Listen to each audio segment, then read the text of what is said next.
Over the next 6.5 weeks, I'll be traveling throughout Europe with Contiki. I'll be doing 5 straight tours and visiting 8 countries. What makes this trip different from all my other past Contiki trips is that this will be my final time traveling with Contiki. So I'm packing in as much as I can to create endless memories and experiences. This is the Grand Contiki Farewell. So welcome to the best of Balkans. We are in Croatia. This is Dubrovnik right behind me there. And over the next 15 days, we're going to be experiencing several Balkan countries. Now, I didn't film much in Split, where the tour started, or in Dubrovnik. I kind of took the last few days off just to rest and recover and just to take things easy in that. So there really isn't going to be much of Croatia, really, on the first part of this trip. But towards the end, it'll be back in Croatia, and then I'll do the Croatia island sail while I experience Split and Dubrovnik more in detail. So we are leaving Croatia today, and we'll be heading into Montenegro and checking out the city of Budva.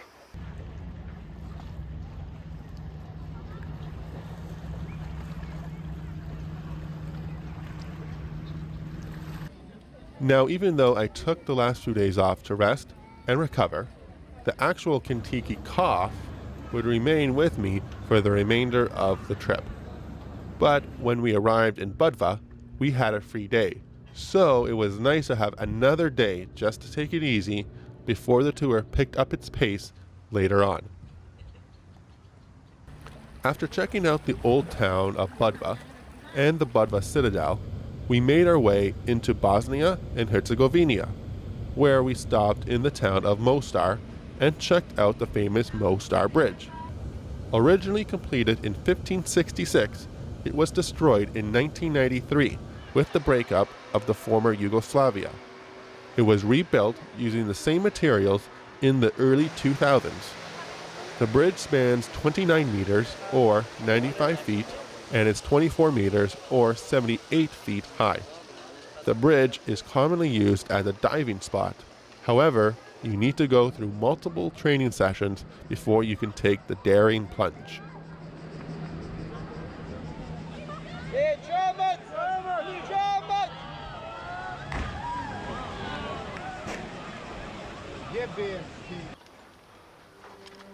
The next day, we had time to explore the capital city, Sarajevo. First up was the war tunnels, where we learned more about the breakup of the former Yugoslavia. The city of Sarajevo was sieged between 1992 and 1995 and caused the deaths of 13,952 people, including 5,434 civilians. The war tunnel that we visited was constructed to connect to the Sarajevo airport, which was controlled by the United Nations, and was a lifeline for the city to receive food, medical supplies, and war items.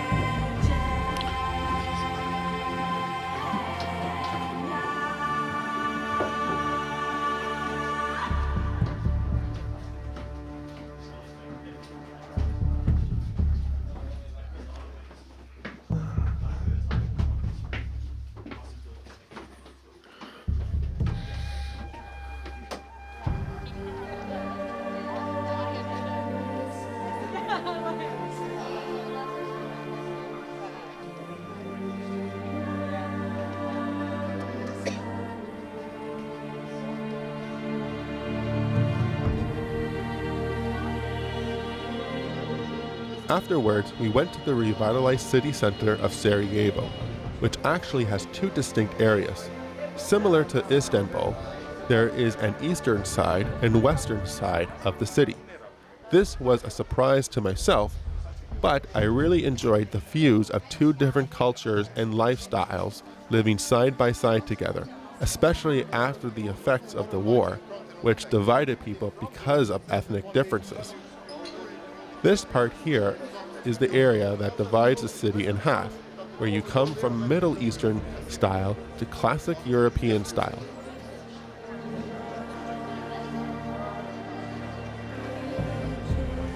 This street corner here is very famous. On June 28, 1914, the Archduke of the Austro-Hungarian Empire, Franz Ferdinand, and his wife Sophie was assassinated while driving in this vehicle and on this street corner, which essentially was the spark that lit the flame on what would eventually become the First World War.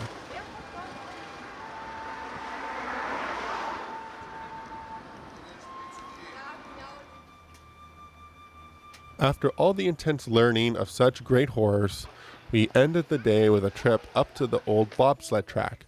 This was used during the 1984 Winter Olympics that Sarajevo hosted. Today, the track is abandoned, but local artists have covered the track in various artwork, similar to what is featured today on the remnants of the Berlin Wall.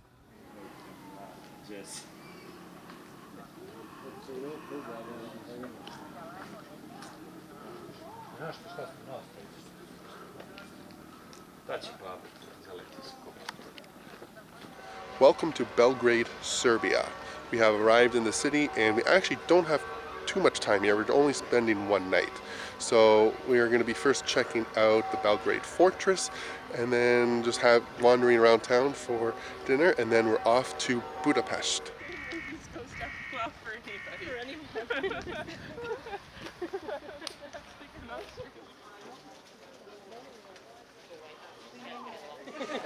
Oh, hang on, I'm coming.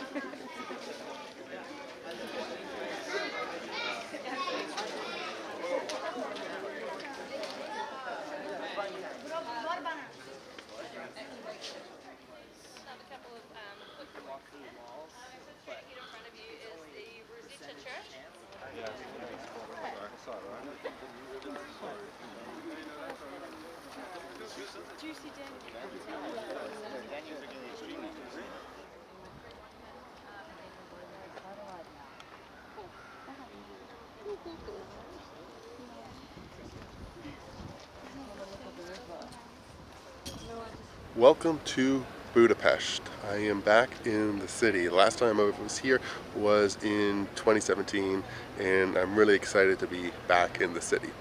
This also marks the end of part of the Best of Balkans trip. This is a modular trip, so some people started in Budapest and they're ending in Budapest. Today's their last day. Other people started in Split and they're ending in Budapest, where others are continuing on for the next few days back down to Split.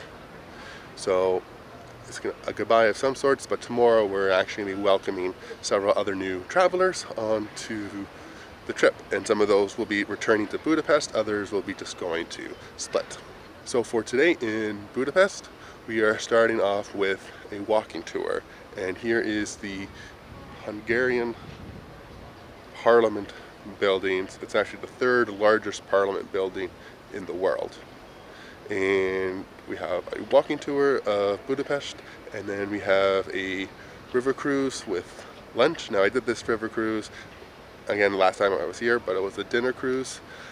But today it's lunch because it's St. Stephen's Day. It's essentially Hungary's national birthday today, so things are a little bit different for today, and there's actually going to be fireworks later tonight, so we'll definitely check that out. But I'm really looking forward to being back in Budapest and checking out the Paris of the East.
As the first leg of the trip came to a close, I was amazed as to how much history and diverse culture is here, and how it's still a fairly untouched part of Europe for most travelers, providing a unique experience.